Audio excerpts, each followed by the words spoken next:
Hola amigos, bienvenidos a mi espacio. Soy David Parcerisa. Hoy me gustaría abordar el tema de los enigmas del ADN. ¿De dónde procede la vida?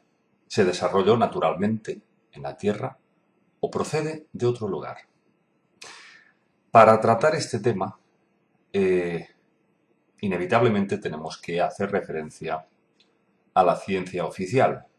Y, como ya sabéis, en este espacio siempre hemos dicho que nosotros estamos absolutamente del lado de la ciencia.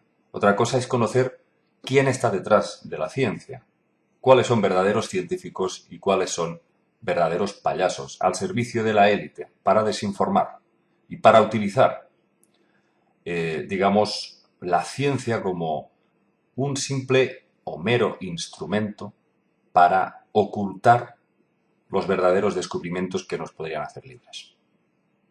Entonces, mucho cuidado cuando hablamos de ciencia, porque una cosa es la ciencia oficialista y otra cosa son los científicos que a menudo realizan grandes hallazgos y generalmente siempre de forma independiente. Hoy vamos a hablar principalmente de un científico oficial que sí fue honesto. Y yo diría que lo pagó con el precio de la indiferencia y la muy escasa divulgación de todos sus estudios. Me estoy refiriendo naturalmente a Francis Crick, el que fuera uno de los grandes científicos del siglo XX.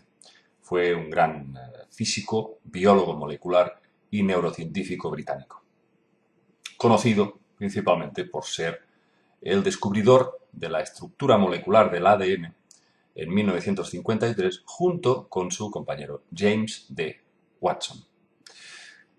La gran pregunta que todos deberíamos de formularnos es ¿cómo pudo surgir de la Tierra la complejísima estructura de nuestro ADN? ¿Cómo pudo el hombre evolucionar del mono sin ninguna línea o ancestro común que nunca se ha encontrado? Y sin embargo la ciencia oficial da por hecho. Y da por hecho algo que sigue siendo solo una teoría, cuando en realidad existen más pruebas que nos están haciendo referencia a un intervencionismo foráneo. Yo, desde luego, a esto, al darwinismo, lo llamo dogma. La ciencia oficial impone un dogma sin ningún tipo de prueba. ¿Dónde están las pruebas de la evolución? Algo que, sin duda, se salta una y otra vez, la más pura de las lógicas. Pero vamos a empezar desde el principio. En 1953 ocurren dos hechos casi simultáneos que, como para, digamos, revolucionar el campo científico. Dos científicos de la Universidad de Chicago, Harold Urey y Stanley Miller, anuncian en la prensa el que tendría que ser el más sorprendente ensayo de la historia. En un intento por demostrar que la vida había surgido en la Tierra, reprodujeron la llamada sopa primordial. La sopa primordial que habría surgido hace miles de millones de años en la Tierra, que habría dado lugar a la vida que hoy conocemos. Bueno, lo que hicieron fue coger una vasija, la llenaron de agua y haciendo una mezcla de hidrógeno, vapor de agua, metano y amoníaco. Juntaron todos estos elementos. Luego añadieron unas chispas eléctricas para simular los supuestos rayos primordiales que habrían detonado las primeras células vivientes. Bueno, pues ¿qué es lo que ocurrió exactamente? Ellos esperaron el gran milagro, pero lo único que empíricamente sucedió es que se formaron varios hidroxiácidos y aminoácidos, dos moléculas esenciales para ensamblar células, es decir, se formaron proteínas, pero nada más. El resto fueron compuestos básicos para el caldo de la vida, pero con la ausencia total del más importante de todos los ingredientes, los ácidos nucleicos, que están presentes en el código genético y que son los encargados de transmitir la información a la célula para reproducirse. El gran ensayo que tenía que demostrar de que realmente la vida había surgido en la Tierra resultó ser un auténtico fracaso. Sin embargo, fue presentado como una prueba definitiva, cuando no es así.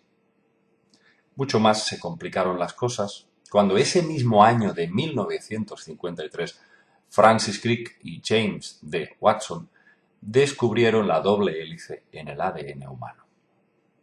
Y más cuando Crick fue también divulgando una serie de opiniones personales sobre la tremenda complejidad de esta estructura, como para pensar que pudo surgir así, por las buenas, en esa sopa primigenia. Es más, en 1986 se celebró un congreso sobre los orígenes de la vida, y fue en Berkeley, en Estados Unidos. Los casi 300 científicos que participaron afirmaron que la hipótesis de la sopa primordial no se podía seguir sosteniendo. La vida no podía haber surgido en la Tierra de forma casual. Muchos de esos científicos creían incluso que la vida habría llegado del espacio. Pero aquí lo interesante son las conclusiones de Francis Crick, y que, en mi opinión, son como para conmocionar la opinión pública. Sin embargo, venga Darwin. Crick consideraba que la estructura del ADN era obra de una megaingeniería artificial que la naturaleza no podía haber realizado. Estamos hablando de dos hélices retorcidas en infinidad de secuencias y que están unidas, están ensambladas por medio de varios compuestos de azúcar y fosfatos. A su vez, contienen entre 20 y 25.000 genes. Pero Crick no fue el único que pensaba que el ADN era una colosal obra de ingeniería. También uno de los más importantes científicos de todos los tiempos, Sir Fred Hoyle, pensaba lo mismo. Y cito sus palabras. La posibilidad de que los aminoácidos de una célula humana se puedan unir al azar es matemáticamente absurda. La falta de credibilidad de la casualidad es matemáticamente demostrable con esta analogía.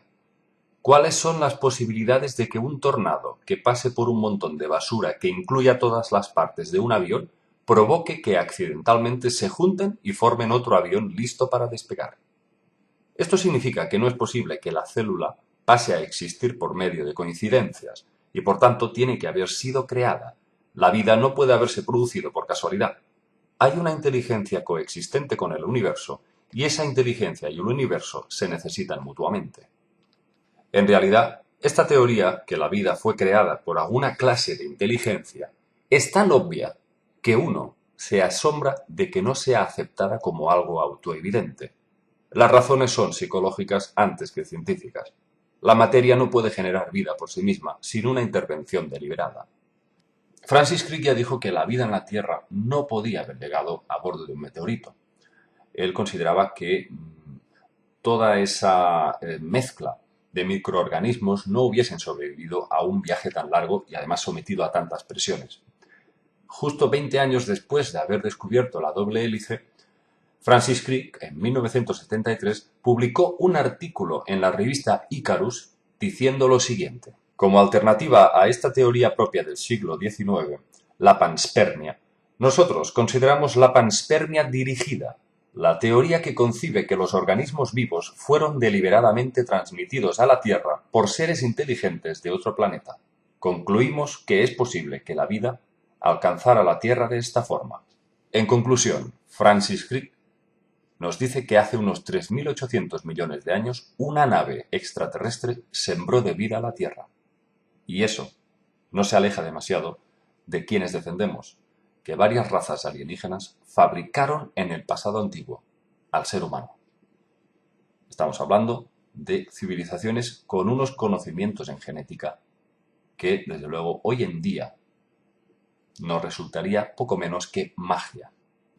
Más datos. En 1996, el bioquímico Michael J. Behe publica La caja negra de Darwin, en donde manifiesta que tras haber sido durante toda su vida defensor del darwinismo, fue cambiando progresivamente al ver la complejidad del ADN humano.